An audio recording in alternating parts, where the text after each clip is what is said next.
Halo guys, welcome back to my YouTube channel. Kali ini saya akan merangkum alur cerita film Korea yang masih dengan psikopat, yaitu Midnight 2021. Film ini berkisah tentang gadis tunarungu yang bekerja di call center khusus melayani orang-orang yang menggunakan bahasa isyarat. Dan saat si gadis ini pulang tengah malam, ada seorang wanita meminta pertolongan kepadanya. Secara tidak sengaja ia telah menjadi saksi dari rencana pembunuhan oleh seorang psikopat yang menjadikan gadis ini target selanjutnya karena telah mengenali wajahnya. Aksi kejar-kejaran yang menegangkan terjadi di tengah malam itu dan membuka gadis ini selamat dari kejaran psikopat yang mengincar nyawanya. Sebelum melanjutkan ke alur cerita, jangan lupa klik tombol subscribe dan jangan lupa nyalakan tombol lonceng notifikasinya agar kalian tidak ketinggalan video terupdate dari saya. Tanpa berlama-lama, langsung saja check it out.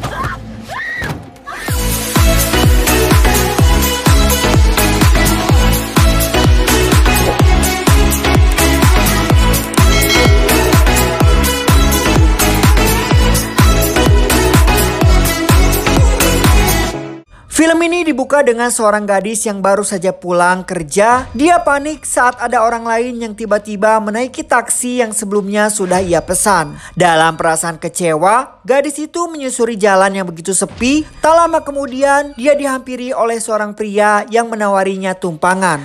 Tapi gadis itu menolak lantaran ia tidak sembarangan naik mobil lelaki yang ia tidak kenali. Baru saja si gadis menutup telepon, ia mendengar suara orang yang meminta pertolongan dari dalam mobil pria tadi. Karena penasaran, gadis itu segera memeriksanya. Namun yang ia temukan adalah jasad seseorang dan suara yang meminta tolong adalah suara si pria tadi. Ia sengaja berbuat seperti itu supaya bisa menjebak si gadis kemudian menghabisinya. Cerita bergulir di layanan call center di mana salah seorang gadis bernama Kyungmi bekerja di sana. Karena Kyungmi tunarungu, maka ia ditempatkan di pusat pelayanan bahasa isyarat yang memiliki tugas khusus untuk melayani orang-orang yang menggunakan bahasa isyarat. Kondisinya sebagai tunarungu menyebabkan Kyungmi tidak mampu berbicara dan mendengar suara. Namun, hal tersebut bukanlah hambatan untuknya selama ia masih bisa paham dengan perkataan orang atau menyampaikan kata-kata menggunakan bahasa isyarat dan tulisan. Tentunya ia masih tetap bisa menjalani hari-harinya seperti orang lain dengan cara yang berbeda. Di sisi lain, seorang gadis bernama Sojung berniat pergi kencan buta. Kakaknya bernama Jong merasa cemas dengan kasus yang banyak menimpa gadis-gadis belakangan ini. Ia berpesan pada adiknya tidak pulang larut malam, yaitu sebelum jam 9 atau setidaknya jam 10 malam sudah ada di rumah. Walau begitu, Sojung hanya bisa menuruti kakaknya, seorang korps marinir, serta berjanji akan pulang lebih awal. Scene kembali ke Kyungmi saat manajer menawari Kyungmi dan rekan-rekannya untuk ikut makan malam bisnis bersama klien mereka. Namun semuanya menolak ikut karena ini bukanlah bagian dari pekerjaan mereka. Tidak diduga, justru Kyungmi mengajukan diri untuk ikut. Walaupun memiliki keterbatasan, setidaknya Kyungmi mampu memahami setiap perkataan orang-orang di hadapannya. Namun tampaknya kelakuan klien makan malam itu agak keterlaluan padanya, seakan-akan mereka melecehkan Kyungmi. Sebenarnya ia paham dengan omongan dari orang-orang itu, tapi Kyungmi memilih mengabaikan mereka dan tidak ingin merusak suasana. Selama ini ia tinggal bersama ibunya yang juga seorang tunarungu seperti dirinya. Keterbatasan tidak membuat keduanya kehilangan semangat bekerja. Mereka mengumpulkan uang agar suatu hari nanti bisa berlibur bersama ke Pulau Jeju. Dengan sabarnya, Kyungmi menunggu ibunya selesai kerja. Ada sensor suara yang terpasang di dalam kendaraan yang dapat membantu mengetahui jika ada sesuatu yang mendekatinya. Ternyata motor yang melaju kencang ke arah ibunya membuat Kyungmi panik. Ibunya yang terburu-buru tidak memperhatikan isyarat dari Kyungmi dan tidak bisa mendengar kalau ada bahaya menuju ke arahnya. Beruntung sang ibu memiliki refleks yang baik sehingga nyawanya terselamatkan. Ternyata yang membuat ibunya terburu-buru adalah hanya karena ingin menunjukkan kepada putrinya kalau ia baru saja gajian, sehingga impian mereka pergi ke Pulau Jeju bisa terwujud. Sementara Jung yang baru saja pulang kerja langsung mencari keberadaan adiknya. Akan tetapi Sojung belum juga pulang. Sementara waktu sudah menunjukkan lewat jam 10 malam. Setelah menurunkan ibunya, Kyungmi memarkirkan kendaraannya yang tidak jauh dari sana. Ternyata psikopat Do-sik juga ada di area tersebut. Setiap tengah malam, Do-sik selalu mencari orang yang bisa dijadikan korbannya. Dan kali ini ibu Kyungmi yang menjadi incaran. Ketika sudah mendekatinya, Do-sik terpaksa menyembunyikan senjatanya dikarenakan Sojung yang baru saja pulang kencan berpapasan dengannya. Melihat ada wanita yang lebih muda, seketika Do-sik langsung merubah targetnya pada Sojung kemudian menyerangnya. Berkali-kali Jung mencoba menghubungi adiknya tapi ponselnya tidak aktif. Merasa cemas, akhirnya dia memutuskan keluar untuk mencari adiknya. Sedangkan Kyungmi saat berjalan menuju ibunya, ia dikagetkan oleh sepatu wanita yang tiba-tiba dilemparkan ke arahnya. Karena penasaran, ia pun segera memeriksanya. Tangannya ditarik oleh seseorang yang ternyata adalah Sojung yang masih hidup. Namun Sojung mengalami luka tusukan di perutnya. Do-sik yang melihat targetnya diusik langsung menyerang Kyungmi. Ia tidak ingin ada orang yang menjadi saksi mata atas perbuatan kejinya. Tapi Kyungmi tidak tinggal diam dan menyerang balik si Do-sik, kemudian melepaskan diri darinya. Di tengah malam yang sepi dan kondisinya tidak bisa berbicara, membuatnya tidak dapat meminta pertolongan. Ia mencoba bersembunyi di area parkir sambil terus diburu si psikopat. Secara perlahan, ia membuka suatu gerbang, namun Kyungmi tidak menyadari kalau tindakannya itu dapat didengar oleh Do-sik. Melalui celah, dia berhasil melarikan diri dari Do-sik yang hampir saja menangkapnya. Ia pun bergegas bersembunyi di dalam mobilnya sendiri. Namun sinyal pada sensor suara membuatnya curiga kalau ada sesuatu yang berada di dekatnya. Dan benar saja, ternyata Do-sik telah berada di kursi belakang. Ia akhirnya tahu kalau Kyungmi tidak dapat mendengar suara. Merasa dalam bahaya, Kyungmi langsung tancap gas hingga membuat Do-sik terhempas. Kesempatan itu digunakan untuk melarikan diri. Dengan cepat, Kyungmi sanggup mengecoh Do-sik yang masih terus mengejarnya. Ketika menghampiri ibunya, dia langsung menyalakan bel darurat untuk memanggil bantuan. Beberapa saat kemudian, mereka dihampiri oleh seorang pria dengan setelan kerja yang ternyata adalah psikopat Do-sik. Tentu, Kyungmi tidak dapat mengenali karena sebelumnya Do-sik menutupi wajahnya menggunakan masker, kacamata, dan topi. Di sini, dia berpura-pura mencari adiknya dengan menyebutkan ciri-ciri yang sama seperti Sojung. Karena Kyungmi tidak tahu orang yang dimaksud, maka Do-sik memintanya untuk menunjukkan di mana lokasi tersebut. Untungnya, polisi segera tiba di sana sehingga rencana Do-sik yang mencoba menjebak mereka gagal. Namun sang ibu menaruh curiga pada Do-sik yang tampaknya berubah dari yang awalnya cemas menjadi tenang. Agar tidak dicurigai, Do-sik pun beralasan kalau adiknya sudah meneleponnya dan gadis yang dilihat Kyungmi bukanlah adiknya. Semua ciri-ciri korban Kyungmi memberitahukan kepada polisi. Namun ibu Kyungmi semakin merasa kalau ada yang tidak beres. Dan secara tidak sengaja ia melihat ponsel lain yang dibawa Do-sik. Ponselnya tampak berbeda dengan warna putih dan ada foto gadis yang merupakan foto Sojung. Itu berarti Do-sik mengambil ponsel Sojung. Selanjutnya ibunya memberitahukan pada Kyungmi lewat bahasa isyarat yang tentunya tidak dipahami oleh Do-sik.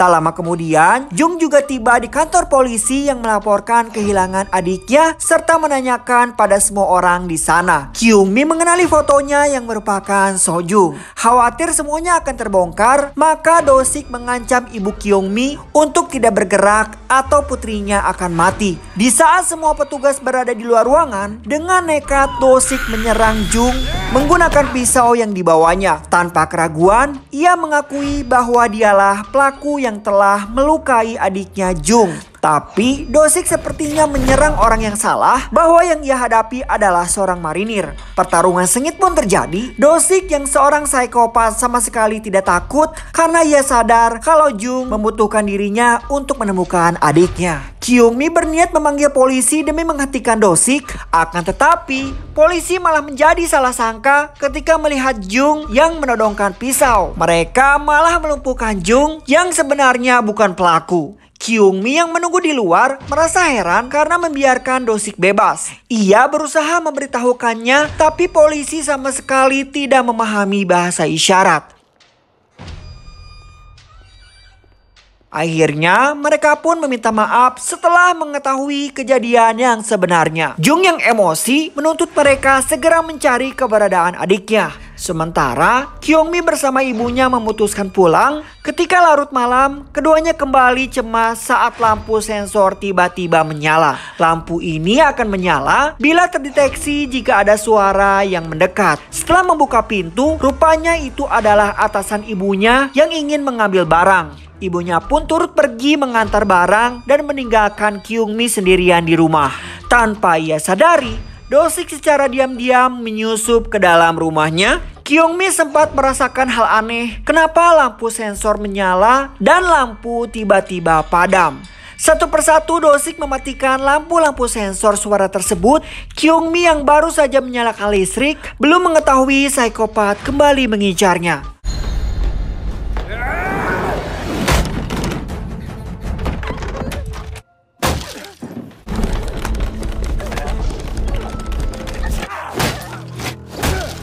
Kyungmi segera meminta bantuan pada Jung yang masih berkeliling mencari adiknya. Selain itu, ia juga menghubungi ibunya untuk tidak pulang. Ibunya membalas pesan kalau ia sudah ada di depan rumah. Tapi Kyungmi merasa aneh dengan gaya ketikan ibunya yang tampak berbeda. Ternyata Do-sik menggunakan ponsel ibu Kyungmi yang tertinggal. Merasa tidak ada jalan lain, maka ia terpaksa melarikan diri melalui jendela. Tapi Do-sik sempat menangkapnya sebelum akhirnya Kyungmi terus memberontak dan berhasil melarikan diri. Aksi kejar-kejaran di antara keduanya kembali terjadi, namun kali ini mereka berpapasan dengan Jung yang turut mengejarnya. Sialnya Kyungmi terjebak dengan jalan buntu, begitu Jung juga berada di sana. Do-sik yang sadar kalau Jung tidak berniat menyelamatkan Kyungmi dan hanya ingin mencari adiknya. Ia pun memanfaatkan hal ini dengan memberitahu Jung kalau saat ini adiknya sedang sekarat. Kemudian ia memberitahu lokasinya. Tanpa pikir panjang, Jung hanya meminta maaf pada Kyungmi dan langsung pergi mencari adiknya. Ternyata semua itu palsu. Jung telah termakan tipuan psikopat dengan memilih meninggalkan Kyungmi yang membutuhkan bantuannya. Tidak tinggal diam, Kyungmi menggunakan benda di sekitarnya. Ia menyerang Do-sik dan melarikan diri. Ia terus berlari kencang sehingga secara tidak sengaja menemukan Sojung yang keluar dari tempat dia disekap. Mereka pun bergegas bersembunyi serta memberikan ponsel pada Sojung supaya dapat menghubungi kakaknya. Hampir saja Do-sik menemukan tempat persembunyian Sojung, tapi berkat bantuan Kyungmi, ia berhasil mengalihkan perhatian agar tidak mendekati Sojung. Sementara Jung menerima telepon yang dikiranya dari Kyungmi. Namun setelah mendengar suara adiknya, ia merasa lega.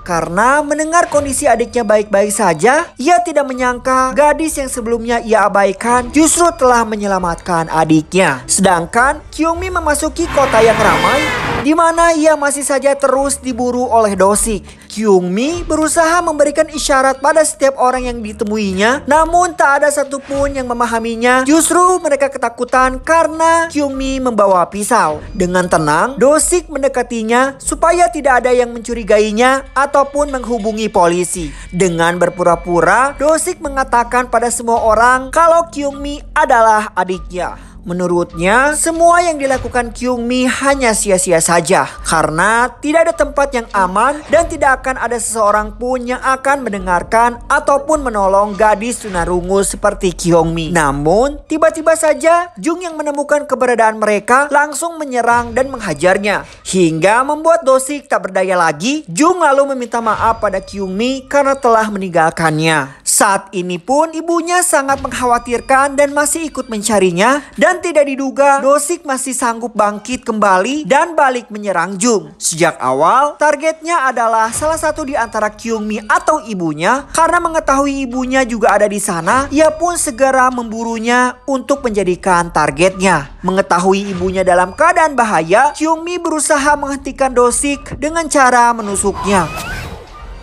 Tapi tusukannya meleset. Lagi-lagi Do-sik meremehkan Kyung-mi dan menganggap tidak tahu bagaimana cara memakai pisau. Tanpa Do-sik sadari, justru inilah rencana Kyung-mi. Dengan sengaja, ia menarik tangan Do-sik sehingga membuat Kyung-mi yang tertusuk akan membuat semua orang menganggap kalau Do-sik adalah penjahat sekaligus pelaku penusukan. Tidak terima melihat Kyung-mi yang tersenyum ke arahnya, ia mencoba menyerangnya, tapi Do-sik harus pasrah ketika polisi melumpuhkannya. Dengan bahasa isyarat, Kyung-mi mengatakan kalau penjahat seperti Do-sik sepantasnya menderita. Akhirnya, kekejaman sang psikopat berhasil dihentikan. Dan semua ini berkat seorang gadis tunarungu yang memilih terus berjuang sampai akhir.